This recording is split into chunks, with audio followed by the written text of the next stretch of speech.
নমস্কার সবাইকে, কেমন আছো সবাই? আশা করি সবাই ভালো আছো। পাপিয়া আঁকি নতুন ব্লগ ভিডিওতে স্বাগত।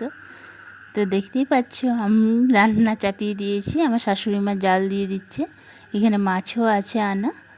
তো আজকে মনসা পুজোর পরের দিন, তো কালকে সবাই উপোস দিয়েছিল, আজকে সবাই মাংস ভাত খাবে।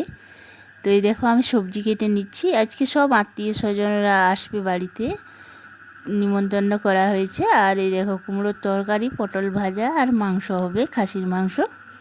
তো সব কিছু আমি কেটে রেডি করে নিচ্ছি, এখনও খাওয়া হয়নি, এই 9টা বাজছে।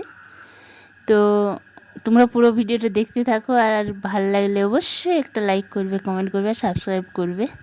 এই দেখো মাংস এসে গেছে, তো আবার কিছুটা বাকি আছে আনা। তো এইখানে দিদি জামাইবাবু চলে এসছে। এই দেখো আমি খেতে বসেছি, এখন মোটামুটি 11:30 মতন বাজছে। এই দেখো আমি ছোলা সেদ্ধ, কালকের কিছু ছোলা সেদ্ধ ছিল, সেই ছোলা সেদ্ধ মুড়ি খাচ্ছি। তো আমার খাওয়া হয়ে গেছে, এবার ওদিককেও খেতে দিই, তারপরে চা করে দিচ্ছি। তো চা চাপিয়ে দিয়েছি। তো এবার মুড়ি দিলাম, দিদি জামাইবাবু এসছে, আর চা করে দিলাম। পিসিমণিও এসছে, মানে পিসি শাশুড়ি এসছে। এদিকে আমার শাশুড়ি মা মাংসটা ধুয়ে নিচ্ছে। আমি এখানে দেখো বৃষ্টি হয়ে গেল, তার জন্য কিছুক্ষণ রান্না বন্ধ ছিল, তারপর আবার শুরু করলাম। এই দেখো পটল ভাজা আমি বসিয়ে দিয়েছি। তো উনুনে ছাড়া এত রান্না মানে তাড়াতাড়ি হবে না, সেই জন্য। আর এখানে আমার শাশুড়ি মা মাংস মানে ধোয়ার জন্য বসেছেন। এই দেখো,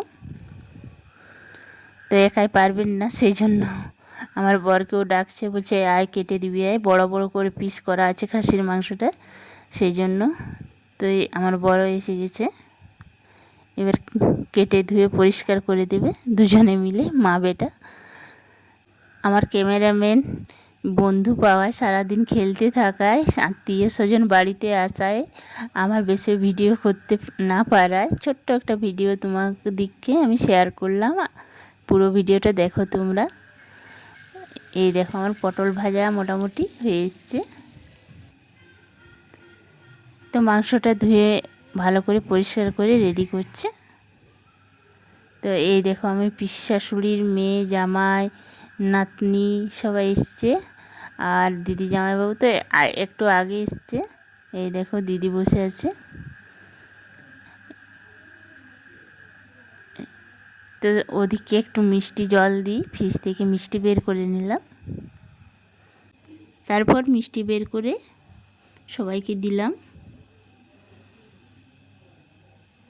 তো সবাই সবার বাড়িতে খাবে, 1-2 জন করে, সবাই এক বাড়িতে খাবে না। এই দেখো আমার ছেলের বন্ধু ওর সাথেই খেলা করছে, তো তাল কুড়োতে যাবে, ওখানে ওদের তাল নেই, ওই বলছিল।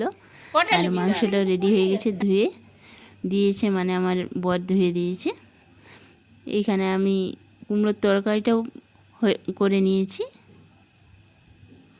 তারপরে গোটা মশলাগুলো আমি ভেঙে নিয়েছি, এলাচ, লবঙ্গ, দারচিনি, তেল বসিয়ে দিয়েছি, তারপরে ফোড়ন দিয়ে পেঁয়াজ দিয়েছি, তারপর আমি মশলা দিয়েছি, তারপর মাংস দিয়েছি। মাংস থেকে জল বেরিয়েছে দেখছো। তারপর ভালো করে 1 ঘন্টা ধরে কষেছি মাংস। তারপরে কষাবার পরে দেখো এইবারে তেল ছেড়েছে। তো এবার কষানো হয়ে গেছে, এবার আমি পরিমাণ মতন জল দিয়ে আবার কিছুক্ষণ রেখে দিয়েছিলাম। মাংস রান্না হয়ে গেছে, আমার শাশুড়ি মা সবাইকে খেতে দিয়ে দিল। এই দেখো কত গাড়ি দাঁড়িয়ে আছে, আবার 2-1টা চলেও গেল। তো এবার সবাই ফিরে যাবে নিজের নিজের বাড়িতে। তো ভিডিওটা আর বড় করছি না, দেখা হবে আবার নতুন একটা ভিডিওতে। সবাই ভালো থেকো, সুস্থ থেকো।